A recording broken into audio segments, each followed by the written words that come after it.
Praise the Lord. परमेश्वर की स्तुति हो। Hallelujah, hallelujah, glory to God, glory to God. आइए हम प्रार्थना करें।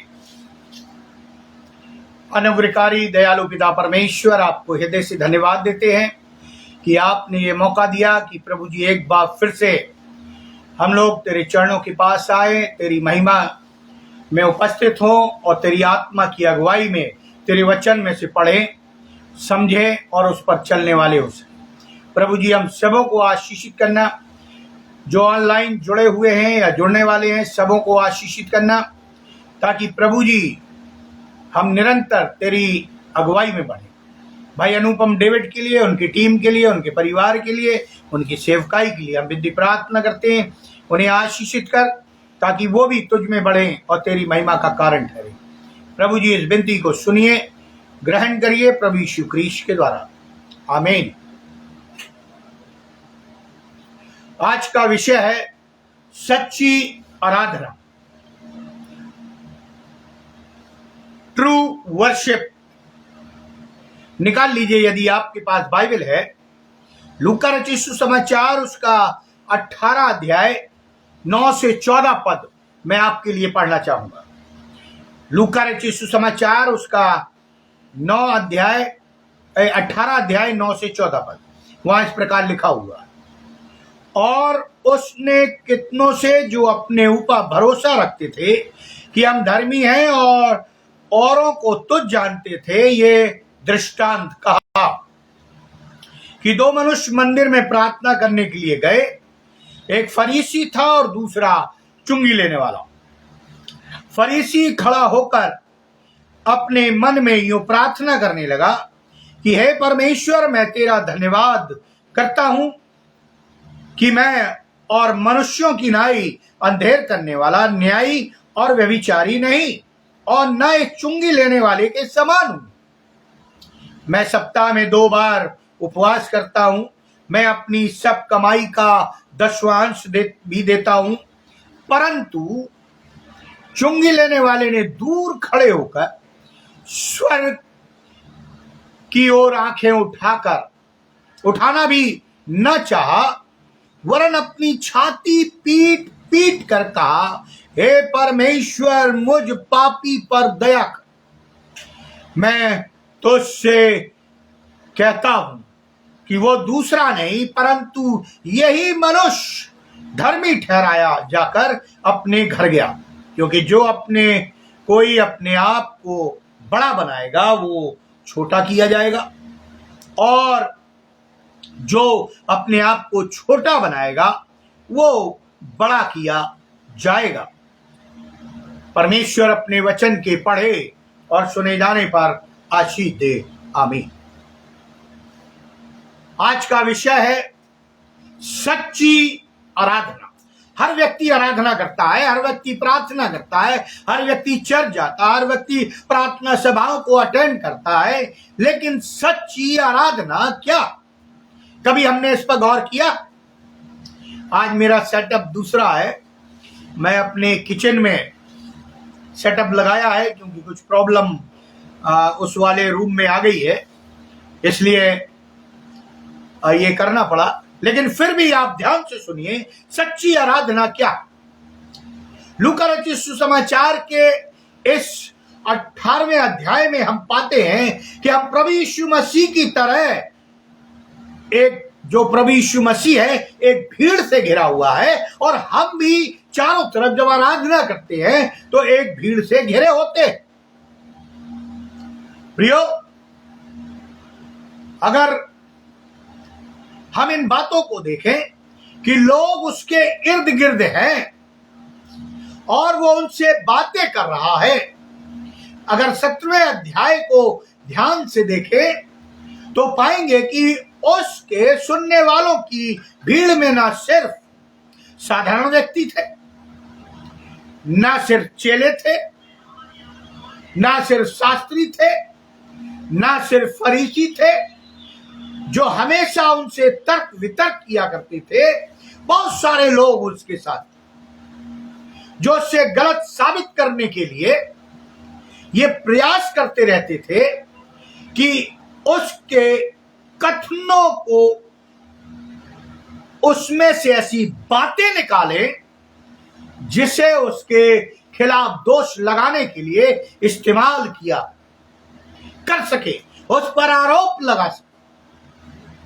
प्रियो, प्रभु यीशु मसीह दृष्टांतों से अपनी बात कहा करते थे और 18वें अध्याय के प्रारंभ में प्रभु यीशु मसीह, बाइबल कहती है, यीशु नित्य प्रार्थना करते रहने के विषय में दृष्टांत सुनाते हैं। बड़ी विचित्र बात, दृष्टांत सुनाते प्रार्थना करते रहने के विषय में। और फिर 9वें पद में लिखा, और उसने कितनों में से जो अपने ऊपर भरोसा रखते थे कि हम धर्मी हैं, औरों को तुच्छ जानते थे, ये दृष्टांत कहा। यानी कई लोग सच्ची आराधना में, सच्ची प्रार्थना में दोष लगाते हैं और अपने आप को धर्मी ठहराते। प्रियो, प्रार्थना और सच्ची आराधना तभी सिद्ध होती है बाइबल के अनुसार जब हम किसी पर दोष न लगाएं, क्योंकि लिखा है दोष न लगाओ नहीं तो तुम पर भी दोष लगाया जाएगा। और ये फिर हमारी आराधना नहीं होती। बाइबल में सुसमाचारों में प्रभु यीशु मसीह ने लगभग 40 दृष्टांत कहे, ऐसा बाइबल बताती।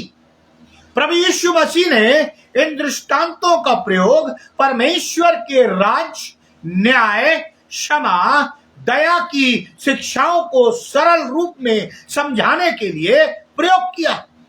दृष्टांत उन्हीं की भाषा में, उन्हीं के परिस्थितियों में, उन्हीं के वातावरण में प्रभु यीशु मसीह ने दृष्टांत कहे ताकि वो उसको समझ सके।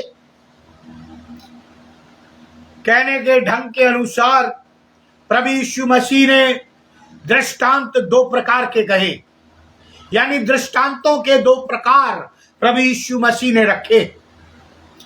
पहला, जिन्हें उसने प्रतीकात्मक रूप से सुनाया और उसके बाद उसका अर्थ बताया, यानी प्रतीकात्मक रूप से सुनाया फिर अर्थ बताया। दूसरा दृष्टांत, जिसमें उसने किसी घटना या कहानी को सीधे सीधे सुनाकर उस घटना या कहानी में से शिक्षा दी।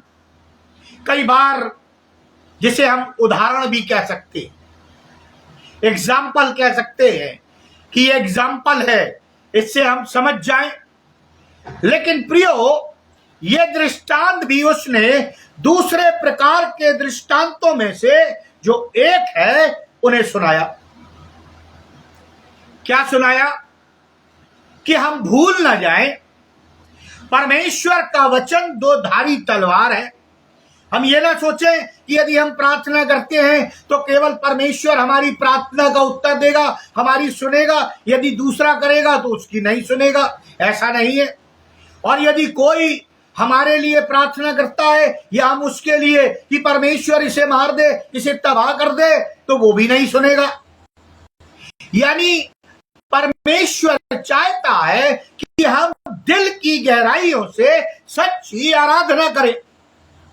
लिखा है परमेश्वर का वचन 2 धारी तलवार है, वो गांठ गांठ और गूदे गूदे को वार पार छेद देता है। ये परमेश्वर का वचन है जिसके लिए 2 तीमुथियुस उसका 3 अध्याय 16 पद आपके लिए मैं पढ़ना चाहूंगा। क्या लिखा है देखिए, हर एक पवित्र शास्त्र परमेश्वर की प्रेरणा से रचा गया है और उपदेश और समझाने और सुधारने और धर्म की शिक्षा के लिए लाभदायक, समझाने, सुधारने और धर्म की शिक्षा के लिए लाभदायक। प्रभु यीशु मसीह के समय में फरीसी लोगों को बहुत अच्छे लोग माना जाता था। जैसे आजकल अभिषिक्त लोगों को, पादरियों को माना जाता है, वैसे उस समय में सदूकी और फरीसियों को भी अच्छा व्यक्ति माना जाता था, धर्मी व्यक्ति माना जाता था। वे आराधनालयों में वचन की शिक्षा दिया करते थे, वे बहुत धार्मिक प्रवृत्ति के हुआ करते थे, यहां तक कि उनकी धार्मिकता की सराहना प्रभु यीशु मसीह ने अपने सुसमाचार में की है। यीशु ने कहा, क्या कहा? मैं तुमसे कहता हूं कि यदि तुम्हारी धार्मिकता शास्त्रियों और फरीसियों की धार्मिकता से बढ़कर न हो तो तुम स्वर्ग के राज्य में कभी प्रवेश न करोगे। अब देखिए, सदूकी और फरीसी, उनकी धार्मिकता की बात प्रभु यीशु मसीह कह रहा है, शास्त्रियों की बात कह रहा है कि हमारी धार्मिकता यदि ऐसी नहीं है तो फिर हम स्वर्ग के राज्य में प्रवेश न करेंगे। मत्ती रचित सुसमाचार उसका 5वां अध्याय 20वां पद इस बात की गवाही देता है। प्रियो, वही दूसरी और महसूल लेने वालों में यहूदी लोग थे। अब यीशु मसीह ने उदाहरण तो दिया, लेकिन उसी ग्रुप में चुंगी लेने वाले, महसूल लेने वाले, कर्ज वसूलने वाले लोग भी थे, जो रोमी शासन के सेवक थे, यानी वो नौकरियां कर रहे थे, रोमी राज्य में उनके नौकर थे, लेकिन वे सदूकी और फरीसियों का भी फर्ज निभा रहे थे, लेकिन वो अपनी नौकरियों में टैक्स ले रहे थे। प्रियो, जनता से जो कर वसूल कर रहे थे, रोमी राज्य का खजाना भर रहे थे, उन्हें बुरा व्यक्ति माना जाता था, जबकि ऐसा नहीं है कि वो बुरे व्यक्ति थे, लेकिन ये उनका पेशा था, ये उनकी नौकरी थी, वो किसी के अंडर में काम कर रहे थे और उन्हें टैक्स वसूलना था। उन्हें अपना पेट भरने के लिए टैक्स तो वसूलना ही था। आज भी गवर्नमेंट टैक्स लेती है, कितने लोग टैक्स चोरी कर लेते हैं। मैं मसीहों की बात कर रहा हूं, सच्ची आराधना करने वालों की बात कर रहा हूं, जीवित प्रभु यीशु मसीह को मानने वालों की बात कर रहा हूं। कितने लोग हैं जो टैक्स चोरी कर रहे हैं, जबकि लिखा है ये सदूकी, फरीसी और शास्त्री लोगों में भी चुंगी लेने वाले थे, क्योंकि वो जॉब करते थे और टैक्स वसूल कर गवर्नमेंट को देते थे। प्रभु यीशु मसीह ने भी अपने चेलों से कहा, उस मछली को पकड़ो, उसमें से एक सिक्का निकलेगा, उससे कैसर का कैसर को दो और परमेश्वर का परमेश्वर को। यानी यीशु मसीह ने भी टैक्स को भरा। फिर क्या कारण है कि आज मसीही लोग टैक्स चुराते हैं? और यदि वो चुराते हैं तो लिखा है वो सच्ची आराधना नहीं करते। बड़ा कड़वा सच। अरे लिखा है जो परमेश्वर का है वो परमेश्वर को दो, जो कैसर यानी राजा का है, हमारे प्रदेश का है, हमारी राज्य का है, हमें देना है। ये तो प्रभु यीशु मसीह की शिक्षा है। और यदि हम ऐसा नहीं कर रहे, उसमें से चोरी कर रहे हैं, तो हम कोई अच्छा काम नहीं कर रहे। हमारी प्रार्थनाएं नहीं सुनी जाएंगी, हमें परमेश्वर आशीष नहीं देगा, हमारी प्रार्थनाओं में दम नहीं होगा, हमारे बच्चे बर्बाद हो जाएंगे, क्योंकि परमेश्वर चाहता है कि हम और आप तन, मन और धन से सेवा करें, ना कि चोरी करके। और जब सदूकी और शास्त्री और फरीसियों को बुरा माना जाता था, समाज में उनकी गिनती पापियों में होती थी, डाकुओं के रूप में की जाती थी, जो अपने ही लोगों को लूटते थे और रोमी राज के खजाने को भर रहे थे। मगर वे यहूदी थे, इस कारण उन्हें आराधनालयों में आने से रोका नहीं जा सकता था। वे जिंदा खुदा को मानते थे, उसकी इबादत करते थे। आज हम मसीही लोग भी आराधनालयों में जाकर, चर्चों में जाकर जिंदा प्रभु यीशु मसीह को जो पुनरुत्थित हो गया उसकी आराधना करते हैं, लेकिन शर्म आनी चाहिए कि हम टैक्स की चोरी करते। अब हम टैक्स को छोड़ दें। मैं आपको आता हूं, परमेश्वर काम है परमेश्वर को देना। तो क्या हम परमेश्वर के दशवांश की चोरी नहीं कर रहे? क्या जो परमेश्वर ने हमें आशीषें दी हैं, क्या हम उसको उतना लौटा रहे हैं? जो आज्ञाएं दी हैं, क्या हम उसको पूरा कर रहे हैं? आज कई मसीही परेशान हैं, आर्थिक तंगी में हैं, बीमारी में हैं, अशांत हैं। वो इसलिए है क्योंकि वो परमेश्वर का भी और अपने देश या राज्य का भी चुरा रहे हैं। या सीधा शब्द कह दूं जो आपको बुरा लगेगा, चोर है, डकैत, डाकू। प्रियो, प्रभु यीशु मसीह उस भीड़ को, जिसमें फरीसी भी शामिल थे और महसूल लेने वाले भी थे, नीच समझे जाने वाले भी थे, दरिद्र थे, दलित थे, गरीब थे, अमीर थे, पढ़े लिखे थे, ये दृष्टांत सुनाता है। लिखा है, दो मनुष्य मंदिर में प्रार्थना करने के लिए गए।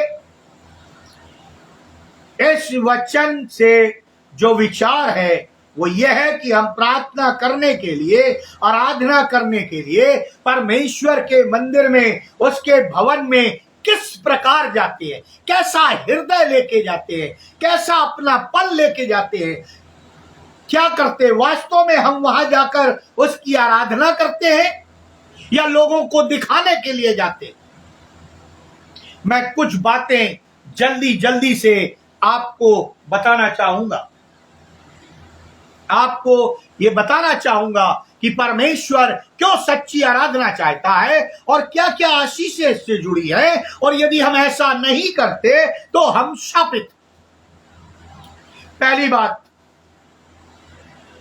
जो इस दृष्टांत से मैं कहना चाहता हूं कि दृष्टांत में दो प्रकार के भिन्न भिन्न व्यक्तियों को संदर्भ में बताया गया है। पद 11 और 12 में लिखा है, फरीसी यानी जो विद्वान था, पढ़ा लिखा था, धर्म की पुस्तक के बारे में अच्छा ज्ञान रखता था, वो खड़ा होकर अपने मन में ये प्रार्थना करने लगा, हे परमेश्वर, मैं तेरा धन्यवाद करता हूं कि मैं और मनुष्यों की नाई अंधेर करने वाला, अन्यायी और व्यभिचारी नहीं, और न एक चुंगी लेने वाले के समान हूं। मैं सप्ताह में 2 बार उपवास करता हूं, मैं अपनी सब कमाई का दशवांश भी देता हूं। अब मैं इसको जोड़ता हूं मसीही लोगों से, आज के आधुनिक युग के मसीही। मैं सच्चे मसीह नहीं कह रहा हूं, मैं सच्चे विश्वासी नहीं कह रहा हूं, मैं नामधारियों की बात करता हूं। फिर दूसरी प्रार्थना बता देता हूं। ये फरीसी बहुत अच्छा था। सबसे पहली बात, उसने जोर जोर से चिल्लाकर प्रार्थना नहीं की, उसने अपने मन में प्रार्थना की। क्या प्रार्थना की? उसके विचार उसके हृदय में आए, उसने अपने मन में भाव को प्रत्यक्ष रूप से प्रकट किया, जो किसी को चोट ना पहुंचाए। मगर उस आराधनालय में उसकी उपस्थिति में कुछ परिवर्तन नहीं आया। ये फरीसी हमें 3 प्रकार के लोगों या प्रतिक्रियाओं के विषय में बताता है कि हमें आराधना करने क्यों आना चाहिए, सच्ची आराधना कैसी करनी चाहिए, और हमारा आचरण परमेश्वर और लोगों के प्रति कैसे होना चाहिए। पहली बात, वो फरीसी मंदिर में प्रार्थना करने इसलिए गया था कि परंपरा को पूरी कर सके। परंपरा, प्रियो, आज हर एक मसीही सच्ची आराधना नहीं कर रहा है। मसीह में कह रहा हूं, मसीह के मानने वालों, सच्ची आराधना नहीं कर रहा। फरीसी लोग सारी रीति विधियां पूरी करते थे, जो विद्वान थे, पढ़े लिखे थे, धार्मिक पुस्तकों का ज्ञान था, जो अपने सिनागोग में प्रचार किया करते थे, खड़े होकर बोला करते थे, वे परंपराओं का पालन करने वाले लोग थे। वे पुराने नियम की पहली 5 पुस्तक जिन्हें तोरा भी कहा जाता है, उनमें दी गई बातों का पूरा पूरा पालन किया करते थे, अक्षर बाक्षर। वे इसी के साथ मिशना की बातों को पूरा पालन करते थे। मिशना ये बताती है कि तोरा का पालन कैसे करना चाहिए, यानी एक पुस्तक है मिशना, उसमें बताया गया है कि कैसे पालन करना चाहिए उन तोरा की बातों को, जो मूसा की 5 पुस्तकें थी, उसका ज्ञान था उन्हें। तोरा के एक एक शब्द की व्याख्या मिशना के कई अध्यायों में की गई। आप ऑनलाइन मिशना की पुस्तक पढ़ सकते हैं, जो यहूदियों के पास आज भी। इसी साथ में वे तालमूद में दी गई बातों का भी पूरा पालन करते थे, जो वास्तव में मिशना की टीका कहलाता है। हमारे पास भी कमेंट्रियां हैं, टीका है, नाना प्रकार की डिक्शनरियां हैं। मैं क्यों बता रहा हूं? हम और आप पढ़े लिखे हैं, जो प्रभु की सेवा कर रहे हैं, प्रभु के वचन की सेवा कर रहे हैं, आराधनालयों में सेवा कर रहे हैं, प्रभु का सुसमाचार सुना रहे हैं, वे सब पढ़े लिखे हैं। आज ऐसा कोई भी नहीं है जो अंगूठा छाप हो। लेकिन हम कहां गलती कर रहे हैं? सच्ची आराधना हमसे क्यों नहीं हो रही है? क्योंकि हम चोर हैं, परमेश्वर के समय की चोरी करते हैं। हमें 24 घंटे मिलते हैं, कम से कम हमें प्रतिदिन 2 घंटा 40 मिनट परमेश्वर की महिमा करनी है। क्या हम देते हैं? कई लोग तो 2 घंटा 40 मिनट अपने बच्चों और पत्नियों को या परिवार को ही नहीं दे पाते, तो परमेश्वर को क्या देंगे? तोरा कंठस्थ थी किन्हें? सदूकी और फरीसियों को। वे व्यवस्था के 600 नियमों और 3000 से अधिक उप नियमों का पालन करते थे। आप पढ़ लीजिए तोरा को, तालमूद को, मिशना को। 3000 उपनियम और 600 व्यवस्था के नियम कदम ब कदम साक्षर पूरा करते थे। शायद हम ऐसा आज के दिन में, जो हम आधुनिक युग के मसीह है, नए नियम के मसीह है, वो भी नहीं करते। और इसलिए मत्ती 7:21 में लिखा है, प्रभु यीशु मसीह कहते हैं, जो मुझसे हे प्रभु कहता है, उनमें से हर एक स्वर्ग के राज्य में प्रवेश न करेगा, परंतु वही जो मेरे स्वर्ग पिता की इच्छा पर चलता। अब आप देख लीजिए, अपने अपने जीवनों को आंक लीजिए। क्या हम सच्ची आराधना कर रहे हैं, सच्ची प्रार्थना कर रहे हैं, सच्ची सेवकाई कर रहे हैं, विश्वास योग हैं अपने उत्तरदायित्व में, परिवार के उत्तरदायित्व में, पत्नी के उत्तरदायित्व में, पति के उत्तरदायित्व में, बच्चों के उत्तरदायित्व में, कलीसिया के उत्तरदायित्व में, परमेश्वर के उत्तरदायित्व में, दसवांश के उत्तरदायित्व में? क्या हम विश्वास योग हैं? और यही नहीं है तो हम चोर हैं। तो फिर कैसे परमेश्वर हमें आशीष दे सकता है? मत्ती रचित सुसमाचार उसका 23 अध्याय 23 पद में यीशु मसीह ने कहा, हे कपटी शास्त्रियों और फरीसियों, तुम पर हाय। क्यों हाय? तुम पुदीने और सौंफ और जीरे के 10वां अंश देते हो, परंतु तुमने व्यवस्था की गंभीर बातों अर्थात न्याय और दया और विश्वास को छोड़ दिया। अर्थात तुम सिर्फ परंपराओं को ही पूरी करने में लगे रहते हो, पूरी करने में।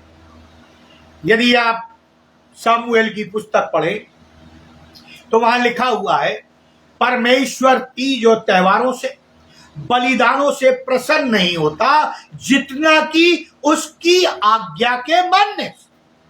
अब हम अपने आप को जांचे, क्या मैं परमेश्वर की आज्ञा मान रहा हूं?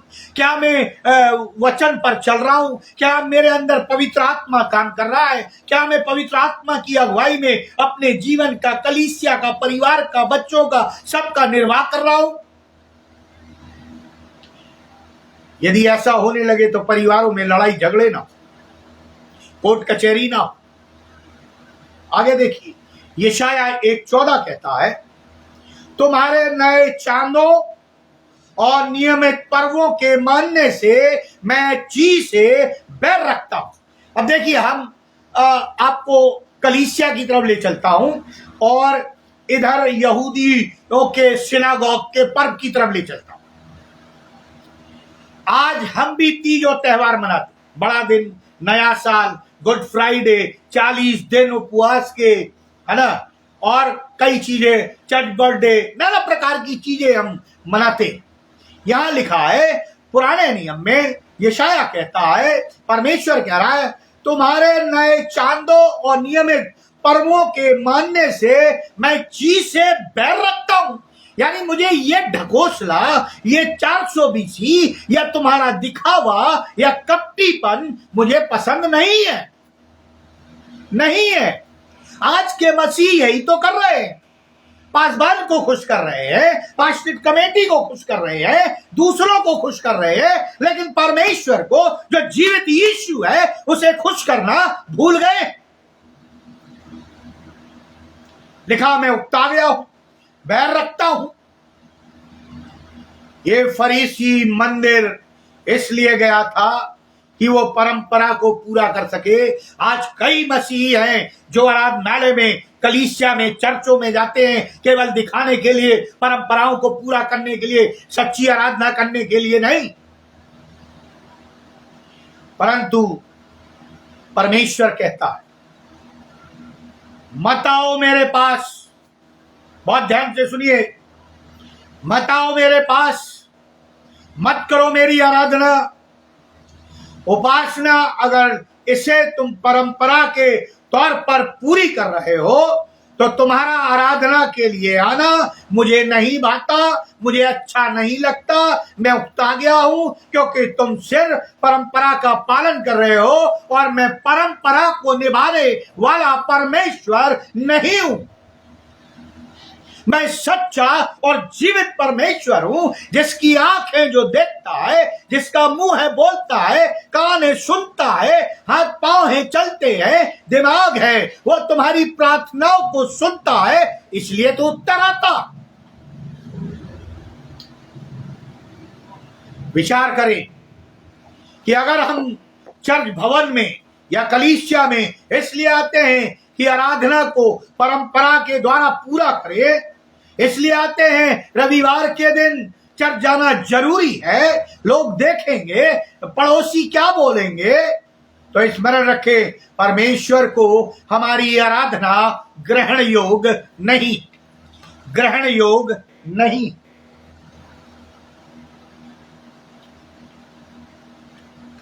ये मनुष्य प्रार्थना करता है, मैं अंधेर नहीं करता, मैं व्यभिचार नहीं करता, मैं चुंगी नहीं लेता, पहला फरीसी, मैं फलाने के समान नहीं हूं, मैं धमाके के समान नहीं हूं, यह उसकी प्रार्थना है। आज हम लोगों की भी प्रार्थना ऐसी है, और यही कारण है कि आज हमारे बच्चे, हमारे घर पवित्र आत्मा से नहीं भरे, आज हमारे ऊपर आशीषें नहीं है। आज परमेश्वर रो रहा है, यीशु रो रहा है। लिखा है, जब यीशु मसीह यरूशलेम जा रहा था तो नगर को देखकर रोया, क्योंकि वो जानता था ये नाश होने वाला है। मंदिर को देखकर रोया, वो जानता था ये गिरा दिया जाएगा। आज वो हमारे और आपके लिए भी रो रहा है कि मैं आने वाला हूं, मेरी कलीसिया तैयार नहीं है, केवल परंपराओं में है, रीति रिवाजों में है। मैं चाहता हूं वो आत्मिकता में ऊपर आए, मैं उन्हें दान और दानों से विभूषित करूं, मैं उन्हें अपनी आत्मा से परिपूर्ण करूं, मैं परमेश्वर के राज में उन्हें प्रवेश दिलाऊं, मैं अनंत जीवन में ले जाऊं। लेकिन ये लोग परंपराओं के जाल में फंसे हुए हैं और चोरियां कर रहे। दूसरी बात, समय बहुत तेजी से भाग रहा है। फरीसी मंदिर में इसलिए आया था कि वो अपनी धार्मिकता को दिखा सके। ये फरीसी मंदिर में आराधना करने के लिए इसलिए नहीं आया था कि परमेश्वर से बातचीत करे। प्रार्थना का मतलब है परमेश्वर से बातचीत करना। परंतु वो इसलिए आया था कि सबके सामने अपनी धार्मिकता को प्रकट कर सके कि वो कितना धर्मी है, प्रदर्शित कर सके।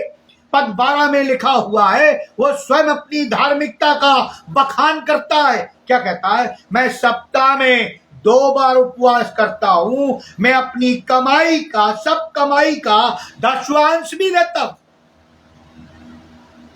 हो सकता है आप मसीह हैं, परंपराओं का पालन कर रहे हैं, चर्च का चंदा भी दे रहे हैं, 10वांश भी दे रहे हैं, ग्रेवियार्ड का भी दे रहे हैं, इससे आपका उद्धार नहीं होने वाला।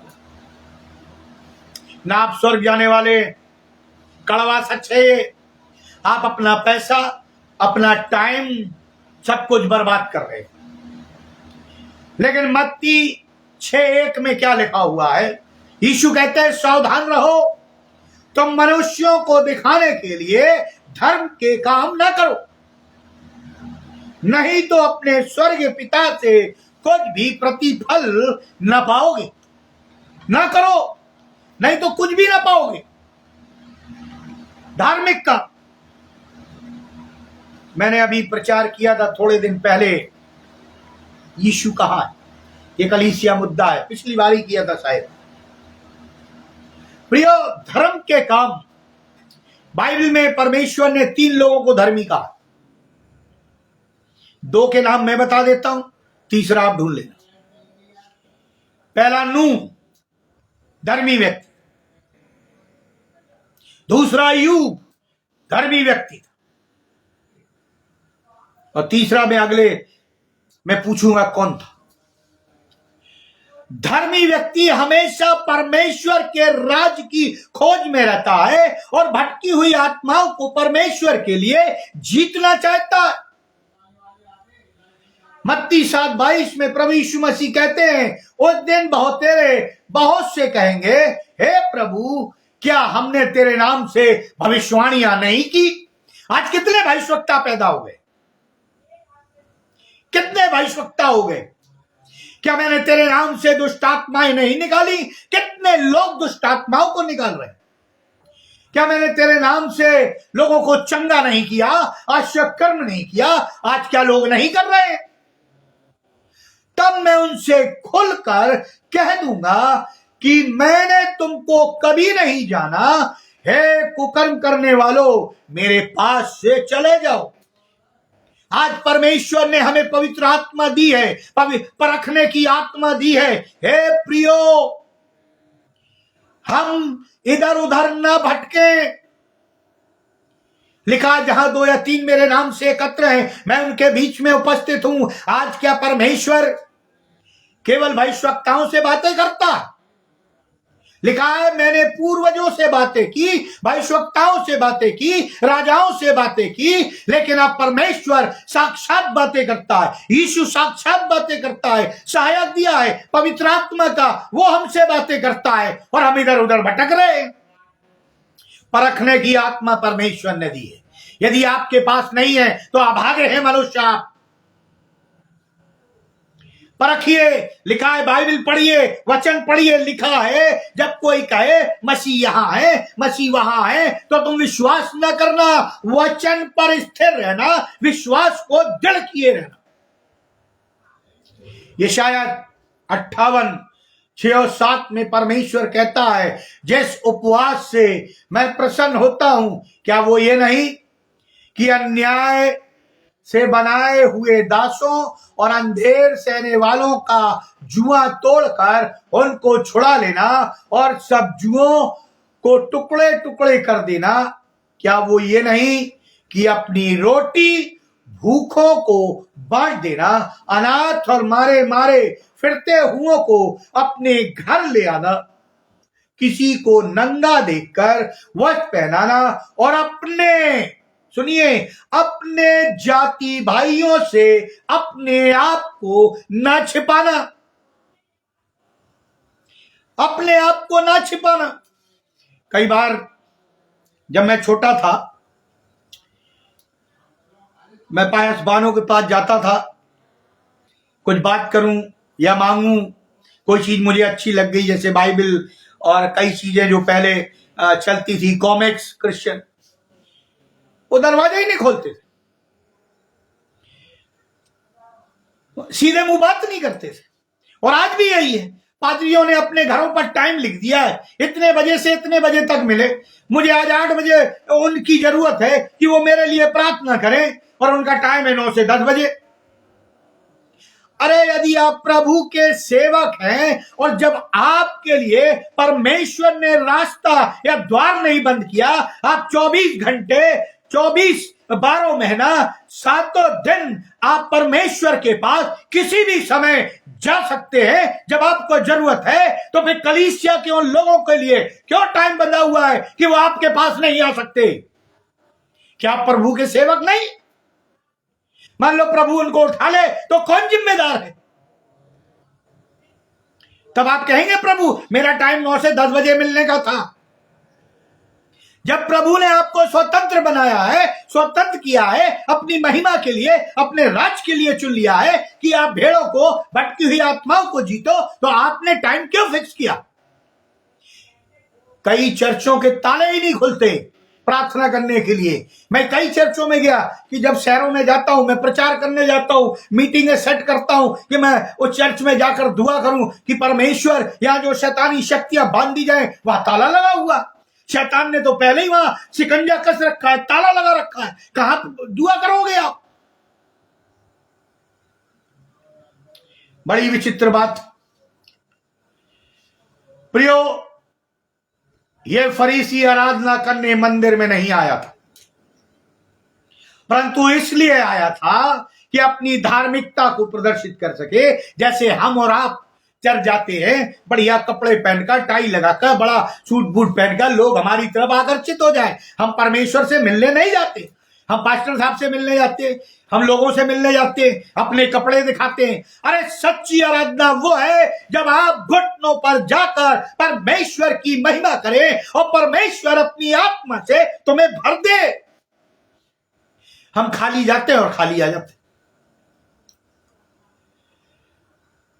वो अपनी धार्मिकता का ढिंढोरा पीटना चाह रहा था, परंतु उसकी आराधना, उसकी प्रार्थना स्वीकार नहीं की गई, जैसे हमारी और आपकी नहीं की जाती। हम भले ही मिनिस्ट्री में बड़े बड़े पदों पर हों, चर्चों में बड़े बड़े पदों पर हों, लेकिन हमारी आराधना परमेश्वर या त्रिएक ईश्वर स्वीकार नहीं करेगा यदि वो सच्चाई से नहीं की गई।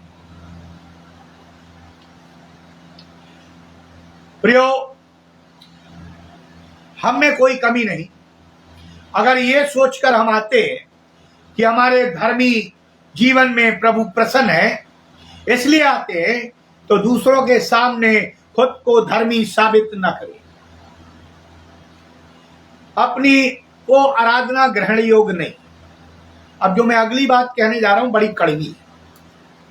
हम कितने भी धर्मी क्यों ना हो जाएं, परमेश्वर के सामने बाइबल कहती है हमारी धार्मिकता मैले चिथड़े फटे हुए चिथड़ों के समान है।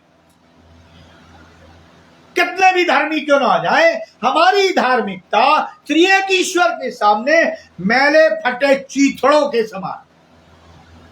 जैसे भिखारी होता है, कपड़े फटे होते हैं, गंदे होते हैं, वैसे ही हमारी धार्मिकता है। हम ज्यादा पवित्र बनने की कोशिश ना करें, केवल हम नम्र और दीन बनने की कोशिश करें। हम कोशिश करें कि हम परमेश्वर के वचन पर चल सके, हम कोशिश करें कि परमेश्वर के लोगों को उठा सके, हम कोशिश करें कि हमारे जीवन से किसी को ठोकर न लगे, हम कोशिश करें कि परमेश्वर हमें बहुतायत से इस्तेमाल करे ताकि हम परमेश्वर की महिमा करें। तीसरी बात, ये मसीहों में कुछ ज्यादा चलन है। फरीसी मंदिर में इसलिए आया था कि दूसरों को नीचा दिखा सके, नीचा दिखा सके। कई बार हमारे शब्द लोगों को नीचा दिखाते, कई बार हमारा व्यवहार लोगों को नीचा दिखाता है, कई बार हमारी बॉडी लैंग्वेज लोगों को नीचा दिखाती है, कई बार हमारी सोच लोगों को नीचा दिखाती है। ये बड़ी अजीब सी बात लगती है कि फरीसी सिर्फ परंपरा ही पूरा नहीं कर रहे थे, सिर्फ अपने आप को धर्मी ही साबित नहीं कर रहे थे, बल्कि उसका आराधना में आना, मंदिर में आना, दूसरों को नीचा दिखाने का प्रयास था। जो ये प्रार्थना कर रहा था, मैंने वह विचार नहीं किया, मैं उपवास रखता हूं और मैं दशवान देता हूं। आज कलीसियाओं में क्या है, बड़े बड़े दान देते हैं। अब बेचारा गरीब क्या करे, बड़े बड़े पत्थरों पे नाम लिखवा देते हैं, पादरी साहब पुलपिट से बड़ा बड़ा अनाउंस करते हैं। बाइबल कहती है तुमने तो अपना प्रतिफल पा लिया, अब परमेश्वर से क्या मिलेगा? क्या मिलेगा? गुप्त दान। परमेश्वर चाहता है कि अगर हमारा दाहिना डाल रहा है तो बायां जानने न पाए, लेकिन हम पर्स खोलते हैं, जेब में हाथ डालते हैं, सबसे फटा गंदा चीथड़ा नोट या सिक्के निकालते प्रभु को देने के लिए, या सबसे छोटा। यह हमारी मानसिक आत्मिक कुंठता को दिखाता है, ये हमारे जीवन के स्तर को, शारीरिक भौतिक आत्मिक स्तर को आंकता है। बात आपको कड़वी लग रही होगी, लेकिन मैं कहने से डरता नहीं, और यह हकीकत है, यह हकीकत है। आज भिखारी भी 10 रुपए का सिक्का नहीं लेता भिक्षा में। देखिए ऑनलाइन भिखारी है, और हम चर्च की थैलियों में प्रभु को जो दे रहे हैं, आज भी 1 रुपए, 2 रुपए, 5 रुपए, 10 रुपए उसमें मिल जाएंगे। क्या हम भिखारी नहीं? एक तो चोर है, तो परमेश्वर काम चुरा रहे हैं, समय भी चुरा रहे हैं, आशीष भी जो दी है उसका नहीं लौटा रहे हैं, आज्ञा दी है दशवांश की वो भी नहीं दे रहे हैं। है कौन हम शैतान के लोग हैं। वो प्रार्थना करता है, हे परमेश्वर, मैं तेरा धन्यवाद करता हूं कि मैं मनुष्यों की नाई अंधेर करने वाला न्यायी और अन्यायी और व्यभिचारी नहीं, और ना इस चुंगी ले के समान। आपको उसके हृदय के बारे में मालूम है? आप मुझे भला बुरा कहते हैं कि आपको मेरे हृदय के बारे में मालूम है? परमेश्वर मनों का जांचने वाला है, परमेश्वर मनों का परखने वाला है। आप कौन होते हैं न्याय करने वाले? आपको किसने अधिकार दिया न्याय करने का? हम तो न्यायी बन जाते हैं, यानी हम परमेश्वर बन जाते हैं, हम मनुष्यों का न्याय करने लगते हैं। तो आशीषें कहां से आएंगी? जो काम परमेश्वर का है वो आप करने लगते हो, परमेश्वर को करने नहीं देते, पवित्र आत्मा को करने नहीं देते, और फिर कहते हो परमेश्वर हमारी प्रार्थना को सुनता नहीं। अरे कैसे सुनेगा जब आप दूसरे के अधिकार में अपना पांव फंसा रहे हो? तो आपको तो गिरना ही है। प्रभु यीशु मसीह कहते दोष न लगाओ, नहीं तो तुम पर भी दोष लगाया जाएगा। मत्ती 7:1। तू क्यों अपने भाई के आंख के तिनके को देखता है, और जब तेरी आंख में लट्ठा है तो तू क्यों कर अपने भाई को यह कह सकता है कि ला मैं तेरी आंख का तिनका निकाल। मत्ती 7:3। यानी लट्ठा तो मेरी आंख में है और भाई का तिनका निकालने चले। कितनी शर्म की बात। मैं तुमसे कहता हूं, जो जो निकम्मी बातें मनुष्य कहेंगे, न्याय के दिन हर एक बात का लेखा देंगे। मत्ती 12:26। अब जो भी हम चाहे मनुष्य के विरोध में कहें, चाहे परमेश्वर के विरोध में कहें, चाहे यीशु के विरोध में कहें, पवित्र आत्मा का नाम इसलिए नहीं ले रहा क्योंकि लिखा है बाइबल में, जो पवित्र आत्मा के विरोध में कार्य करेगा वो ना इस लोक में और ना उस लोक में उसे क्षमा किया जाएगा। ये फरीसी मंदिर में इसलिए गया था कि उसकी दृष्टि में जो कम धर्मी है, जो पापी है, जो नीचा दिखा सके, उन्हें जिन्हें वो नीचा दिखा सके, अपने घमंड से भरी आंखों से उसको बेइज्जती के फर्श पर रौंद डाले। कितनी बार हम भी यही पाप करते हैं जो उस फरीसी ने प्रार्थना में किया। हम अपने व्यवहार में, अपनी प्रार्थना में, अपने चाल चलन में, अपने बोलचाल में, अपने परिवार के साथ, कलीसिया के साथ, पासवान के साथ, पड़ोसी के साथ यही व्यवहार करते। अरे तुम तो बहुत दिनों से चर्च में नहीं दिखे, फला तो कभी चर्च आता ही नहीं, मैंने तो पिछले 4 हफ्तों से उसे चर्च में नहीं देखा। ओ वो क्या चर्च आएगा, वो तो मुंह ही दिखाने के काबिल नहीं है।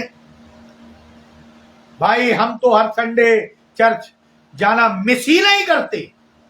मैं बताना चाहता हूं, ऐसी तुलना परमेश्वर को ग्रहण योग्य नहीं। अगर हम आराधना के लिए चर्च में ये सोच कर जाते हैं कि हम विशेष अनुग्रहित लोग हैं और जो लोग नहीं आए हैं वे पापी हैं, उनका पाप अक्षम है या भयंकर है, अगर ये सोच कर आते हैं कि चर्च भवन वो स्थान है जहां हमारी उपस्थिति हमें धर्मी और दूसरों को अधर्मी ठहराती या बनाती है, तो फिर हमारी आराधना परमेश्वर के लिए ग्रहण योग्य नहीं।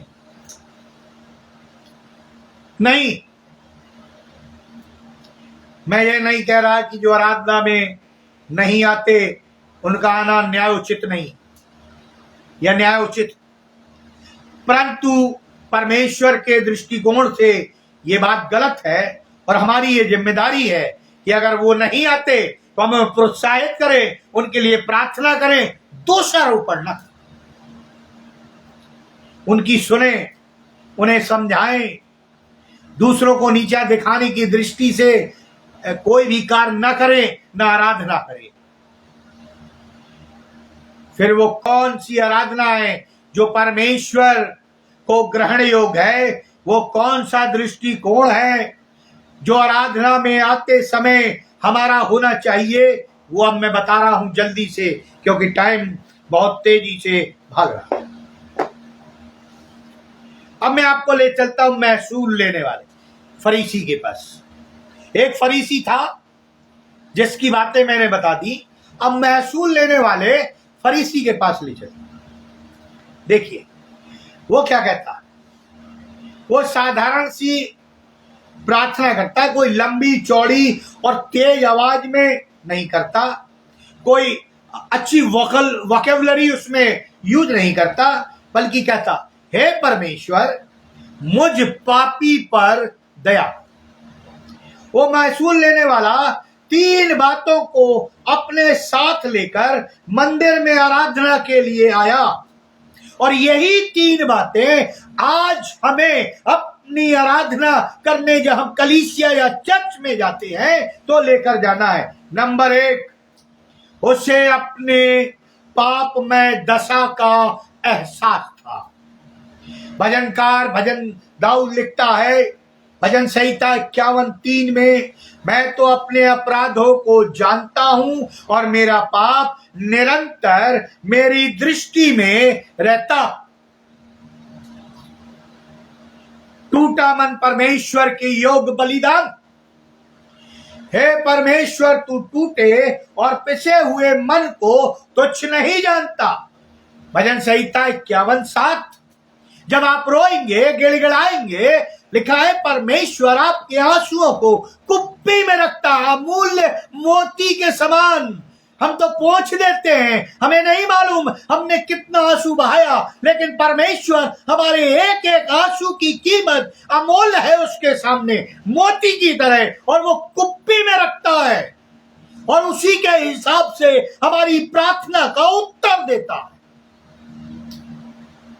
एक चुंगी लेने वाले को अपने पापों की गहराई का एहसास था, उसे अपनी दशा का ज्ञान था। आजकल मसीह झुकना नहीं चाहता, बड़ी अकड़ में रहता है, और अकड़ता कौन है? जिसमें जान नहीं होती या जो मुर्दा होता। अगर हम कलीसिया में अकड़ते हैं, परिवार में अकड़ते हैं, इसका मतलब हम आत्मिक व्यक्ति नहीं है, हम आत्मिकता में मुर्दे हैं, परमेश्वर के वचन में नगण्य है, अपनी ऐट या घमंड से भरे हैं। और बाइबल कहती है विनाश से पहले घमंड उत्पन्न होता है, और घमंड से भरी हुई आंखें और चाल परमेश्वर को पसंद नहीं। दूसरी बात जो ये फरीसी अपनी दुआ में करता है, जो हमें भी अपने साथ रखना है, परमेश्वर की महानता को स्वीकारता, यानी उसके अधिकार को, उसकी सामर्थ्य को, उसके पावर को। लिखा है चुंगी लेने वाले ने दूर खड़े होकर स्वर्ग की ओर आंखें उठाना भी ना चाहा। देखिए कितना अपने आप को नम्र और दीन बनाता है। और हम कैसी दुआ करते हैं, हे परमेश्वर मुझे बचा ले। घमंड से सिर भी ऊंचा है, हाथ भी ऊंचा है, आंखें भी ऊंची है, कान भी ऊंचा है, मुंह भी ऊंचा है। अरे घुटनों पर जाइए, तब नम्रता और दीनता दिखेगी। कितने लोग हैं जो कलीसिया में घुटनों पर जाकर प्रार्थना करते हैं। आज कलीसिया में बेदारी नहीं है, लड़ाई झगड़े हैं, नाना प्रकार के व्यभिचार हैं, नाना प्रकार की बुराइयां हैं। वो इसलिए है क्योंकि वो घुटनों पर प्रार्थना नहीं करते। लिखा है घुटने भी पेट की तरफ मुड़ते हैं, यानी बिगर भोजन भजन ना होए। अगर आपको आत्मिक भोजन चाहिए, आत्मिक सामर्थ चाहिए, पवित्र आत्मा का दान चाहिए, बड़े बड़े पद चाहिए, घुटनों पर जाइए। घुटनों पर लिखा वो तुम्हें शिरोमणि बनाएगा। वो चुंगी लेने वाले को एहसास था कि परमेश्वर महान है, वो पराक्रम के सिंहासन पर विराजमान है, वो न्यायी परमेश्वर है, वो पवित्र परमेश्वर है। वो चुंगी लेने वाले की संपूर्ण प्रार्थना, सारी आराधना परमेश्वर की महानता को स्वीकार करने का केंद्र थी। उसकी प्रार्थना और उसकी आराधना स्वीकार कर ली गई, उसकी प्रार्थना स्वीकार कर ली गई। प्रियो, मसीहत में नम्र और दीन बनना जरूरी, लेकिन हम अपनी ऐठ में घूमते। यदि हम नम्र और दीन नहीं है तो हम प्रभु के योग नहीं है, या उसकी सेवा के योग नहीं है। गुस्सा आना एक अलग चीज है, लेकिन लिखा है गुस्सा, जब तू क्रोध करे तो पाप ना कर। क्रोध करने के लिए मना नहीं है। प्रभु यीशु मसीह ने देखा कि डाकुओं की खो बन गई है, वो सिनागोग, तो उसने उस मंदिर में कोड़ा बनाया और लोगों को मार कर निकाल दिया। आपको पता क्यों निकाल दिया? वो वहां परमेश्वर को चढ़ाए हुए बलिदानों की चोरी कर रहे थे।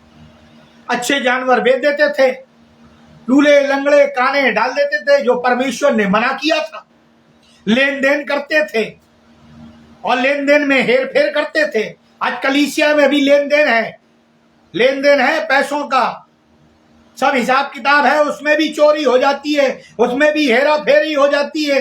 वही तो परमेश्वर नहीं चाहता। वो चाहता विश्वास योग बने, नम्र और दीन बने, परमेश्वर के चरणों के पास आए, एक एक पैसे का, चाहे समय हो और चाहे पैसा हो, चाहे वो दान वरदान हो, उसका हिसाब दे। ट्रांसपेरेंसी परमेश्वर चाहता है, और जब ऐसा होगा तो हमारी प्रार्थना सुन लेगा। और अंतिम बात जो मैं कहना चाहता हूं वो है कि चुंगी लेने वाले ने प्रार्थना में इस बात का एहसास किया, केवल परमेश्वर ही है जो उसके जीवन को बदल सकता है। कोई आत्मिक गुरु नहीं बदल सकता, कोई धन दौलत पद नहीं बदल सकता, केवल परमेश्वर हमारे जीवन को बदल सकता। परमेश्वर, लिखा है वो अपनी छाती पीट पीट कर कहने लगा, हे परमेश्वर मुझ पापी पर दया कर।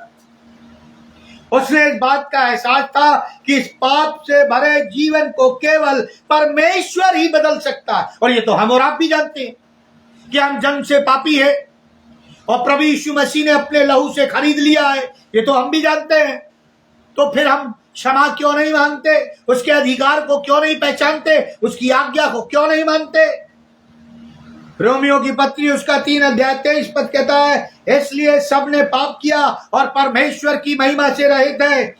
पहला यूहन्ना 1:19 लिखता है, यदि हम अपने पापों को मान लें और वो हमारे पापों को क्षमा करने और हमें सब अधर्म से शुद्ध करने में विश्वास योग्य और धर्मी है। ये चुंगी लेने वाले ने अपनी आराधना में अपने जीवन का केंद्र परमेश्वर को बनाया। सच्ची आराधना में अपना जीवन का केंद्र परमेश्वर को बनाया, अपने परिवार का केंद्र जीवित खुदा को बनाया। मैं तुमसे कहता हूं कि वो दूसरा नहीं परंतु यही व्यक्ति, यही मनुष्य धर्मी ठहराया जाकर अपने घर गया। यानी जिसने प्रभु के अधिकार को माना, अपने को पापी माना और प्रभु के लिए समर्पित कर दिया। जब हम आराधनालय में या चर्च में, भवन में आते हैं तो हम अपने घर वापस कैसे जाते हैं? घमंड से भरे हुए, धार्मिकता को पूरी करने की भावना को से लेकर भरे हुए, परंपरा को पूरी करने वाले फरीसी के समान, जिसकी न प्रार्थना स्वीकार हुई और न आराधना स्वीकार हुई। वो जैसे आया था वैसा ही खाली हाथ लौट गया।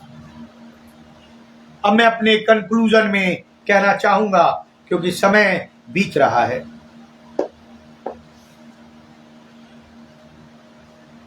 वापस यदि हम जाना चाहेंगे तो हमें वो चुंगी लेने के समान बनना पड़ेगा, जिसकी प्रार्थना स्वीकार की गई, सच्ची आराधना स्वीकार की गई। जिसने अपने आप को धर्मी नहीं ठहराया, उसने अपने आप को बदल लिया कि मैं पापी हूं, परमेश्वर तू मेरे जीवन को बदल, अपने लहू से शुद्ध कर, अपने लहू से खरीद।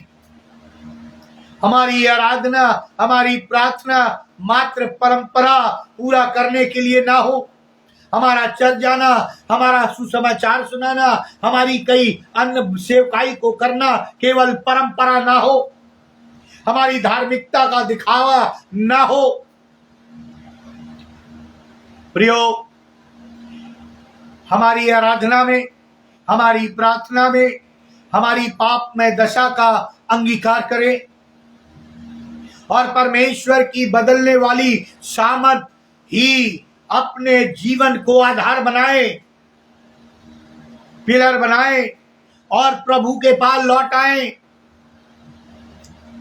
प्रियो, कई लोग कहते हैं मैं पादरी नहीं हूं, मैं प्रचारक नहीं हूं, मैं क्यों प्रचार का काम करूं? और मैं जहां जहां जाता हूं, मैं गिडियन की सेवकाई करता हूं। मैंने केवल इसलिए उस सेवकाई को चुना ताकि सुसमाचार कोने कोने तक पहुंचाए। अगर हम खुद जाकर नहीं सुना सकते तो हम अर्थदान दें, खरीद कर दें, ताकि आपके लिए दूसरे लोग सुसमाचार कोने तक पहुंचा सकें। हम जहां आसपास रहते हैं ये हमारा कर्तव्य है, लेकिन यदि हम डरपोक हैं, हम नहीं जा सकते, प्रचार नहीं कर सकते, दुआ नहीं कर सकते, तो हम इस मिनिस्ट्री को सपोर्ट करें ताकि उनके लोग चाहें, उनके लोग काम करें, परमेश्वर आपको आशीषित करे। प्रियो, एक बात बता दूं आपको, परमेश्वर की सेवा करना इतना सरल नहीं है। और इसलिए परमेश्वर ने, प्रभु यीशु मसीह ने कहा है, जब तुम प्रार्थना करो, प्रार्थना करना सरल नहीं है। जब तुम उपवास करो, उपवास करना भी सरल नहीं है। जब तुम दान दो, यह भी सरल नहीं है। वो पर प्रभु जानता था यह भविष्य में पाखंड बन जाएगा, और इसलिए उसने कहा तुम कपटियों के समान प्रार्थना ना करो, दान ना दो और उपवास ना करो। और यही 3 बातें आज मसीहों को कपटी बनाती हैं, सच्ची आराधना करने नहीं देती। यदि वो प्रभु यीशु की सामर्थ को नहीं पहचानते। प्रियो, मैं आपको बताना चाहता, एक उदाहरण के साथ बंद करना चाहता। एक पासवान परमेश्वर के अभिषेक थे और वो लोगों को शिक्षाएं देते थे। वहां पर एक व्यक्ति आया और उस पासवान के पास बहुत आशीष थी, सोना था, चांदी थी, कई प्रकार के हीरे जवाहरात थे। और जब एक उनसे शिक्षा लेने आया तो उसने देखा, अरे ये तो बड़ा धनाढ्य प्रभु का सेवक है, और ऐसा करता हूं जब ये सोएगा तो मैं इसे चुरा कर ले जाऊंगा। और क्या हुआ, वो पासवान को पवित्र आत्मा ने बताया कि ऐसा सोच रहा है, और उसने कहा, उसको बुलाया और उससे कहा, आज मुझे यात्रा पर जाना है और तुझे भी यात्रा पर जाना है, और सुबह जल्दी उठ जाना। उसने कहा, गुरुजी मुझे क्यों यात्रा पर ले जा रहे हैं? और जब वो उठा तो गुरुजी ने वो बैग अपना, वो झोला अपना टांग लिया जिसमें हीरे जवाहरात, सोने चांदी और सब कुछ था। अब ये सोचने लगा जब गुरु सोएगा तब हम चुरा लेंगे। लेकिन गुरुजी उसे बताने लगे कि हम एक जंगल में से गुजरेंगे, बहुत सारे डाकू मिलेंगे, जानवर मिलेंगे, वो हमें फाड़ खाएंगे, हमें मारेंगे और ये धन भी चुरा सकते हैं। वो डर गया और गुरुजी ने उसे वो धन दे दिया। बोले, अब तुम रखो इसे और तुम्हारा काम है इसे बचाना। और जब गुरुजी गए, चलते रहे दोनों शिष्य गुरु, और एक पेड़ के नीचे वो सो गए। शिष्य ने सोचा, अब मैं इसे ले जाऊं, चुरा लूं, और वो चुरा कर भागा। गुरुजी जानते थे कि वो भागेगा, लेकिन वो ये भी जानते थे कि घना जंगल है, वहां जंगली जानवर हैं, वहां चोर डाकू हैं, और उन्हें मालूम हो जाएगा तो वो इसे मार डालेंगे। और गुरुजी छिपते छिपाते उसके पीछे पीछे चले और वहां उसको डाकुओं ने घेर लिया। जब डाकुओं ने घेर लिया तो उसने वो बैग को फेंका अपनी जान बचाने के लिए, और पीछे से गुरुजी आ गए, प्रभु का सेवक आ गया और उसने उसे गले लगाया और पूछा, तुम ठीक तो हो? उसने कहा, हम बहुत अच्छे हैं सर, हमने जो था वो फेंक दिया, नहीं तो वो मुझे मार डालते। तब गुरुजी ने कहा, उस आत्मिक दास ने जो प्रभु का था, कहा, यदि तुम संसारिक वस्तुओं पर मन लगाओगे तो बाइबल कहती है उसे चोर और डाकू चुरा लेंगे, काई और कीड़े खा लेंगे। लेकिन यदि तुम स्वर्गीय वस्तुओं पर मन लगाओगे तो उसे कोई नहीं चुरा सकता। आज हम मसीहों की हालत है, हम केवल सांसारिक वस्तुओं पर मन लगाए हुए हैं। हम आत्मिक वस्तुओं पर मन लगाए जहां कोई चुरा नहीं सकता। और तब प्रभु का दास कहेगा, हे मेरे पुत्र, हे मेरी बेटी, मैंने तेरी आराधना को ग्रहण किया है, मैं तुझे आशीषित करता हूं, मैं तुझे राजकीय मुकुट देता हूं। इसलिए प्रियो, हम संसारिक बातों से हट जाएं, क्योंकि बाइबल कहती है तुम संसार में तो हो लेकिन संसार के नहीं हो। परमेश्वर इस वचन पर आशीष दे। आइए हम प्रार्थना करें। अनुग्रहकारी दयालु पिता परमेश्वर, आपको धन्यवाद देते हैं। प्रभु जी, हम तो पापी हैं, गुनहगार हैं, तुच्छ निकम्मे हैं, मिट्टी है, हमारे अंदर कोई भी योग्यताएं नहीं है, लेकिन आप दयालु है, विलंब से कोप करने वाले परमेश्वर है, अनुग्रहकारी है। आपने अपने पुत्र को भेजकर हमें प्रभु जी खरीद लिया है, हमें बचा लिया है। हम धन्यवाद देते हैं प्रभु जी। होने दे जो संसारिक बातें हैं, जो मोह माया है, वो हमसे दूर हो जाए, हम आत्मिक बातों पर मन लगा सके, ताकि शैतान हमारे जीवन में, हमारे परिवार में, हमारी कलीसिया में, हमारे बच्चों में, हमारी समाज में हराया जाए, और मैं घटूं और तू बढ़े। प्रभु जी हमें क्षमा करना, हमें सच्ची आराधना करने का मन देना, दिल देना, आत्मा देना, ताकि हम सच्चे परमेश्वर की सच्चे हृदय से सच्चाई के साथ आराधना कर सके जो तुझे ग्रहण योग्य है। यदि हमसे कोई गलतियां हुई हैं, पाप हुए हैं, प्रभु जी क्षमा कर, हम पापी हैं, हमारे लोगों को क्षमा कर, ताकि प्रभु जी जो दान और वरदान तूने दिए हैं प्रभु जी आप उन्हें परिपूर्ण कर आत्मा से, ताकि वो उसका सदुपयोग करे। जो लीडर्स हैं जो तेरे सुसमाचार को सुनाते हैं, बांटते हैं, फैलाते हैं, बोलते हैं, उन्हें आशीषित कर, ताकि प्रभु जी वो आत्मिक बातों पर ध्यान लगाए। अंत का समय है, शैतान भरमाने वाला है, हम भरमाने ना पाए, हम अपने विश्वास को पकड़े रहे, ताकि जब तू आए तो हम बादलों पर उठाए जाए। भाई अनुपम डेविड के लिए जिन्होंने ऑनलाइन की व्यवस्था की कि हम प्रभु जी तेरे वचन का प्रचार करें, उनकी सेवकाई पर, उनकी टीम पर आशीषित करना। जो ऑनलाइन जुड़े हुए हैं उन्हें भी आशीषित करना, और प्रभु जी हमारी सेवकाई पर आशीषित करना। कल के आराधना में जाने के लिए हम सबों को अभिषेक करना, नम्र और दीन बनाना, ताकि हम डरते और कांपते हुए तेरे भवन में उपस्थित होकर तेरी आराधना करें जो तुझे ग्रहण योग्य ठहरे। और प्रभु जी होने दे हमारे जीवन से किसी को ठोकर ना लगे। इस विनती को सुनिए, ग्रहण करिए प्रभु यीशु क्रीस्त के द्वारा, आमीन। अब परमेश्वर पिता का प्रेम, प्रभु यीशु मसीह का अनुग्रह और पवित्र आत्मा की सहभागिता हम सब विश्वासियों के साथ जब तक तो दोबारा आने से ठहरता है जीवन पर्यंत बनी रहे, आमीन। परमेश्वर आप सबों को आशीष दे। यदि आप प्रार्थना करवाना चाहते हैं तो कैप्शन में मेरा फोन नंबर दिया हुआ है, आप उस पर व्हाट्सएप पे प्रेयर रिक्वेस्ट भेज सकते हैं। हम उपवास और प्रार्थना के साथ आपके लिए प्रार्थना करेंगे और विश्वास है परमेश्वर आपकी प्रार्थना का उत्तर जरूर देगा। आमीन।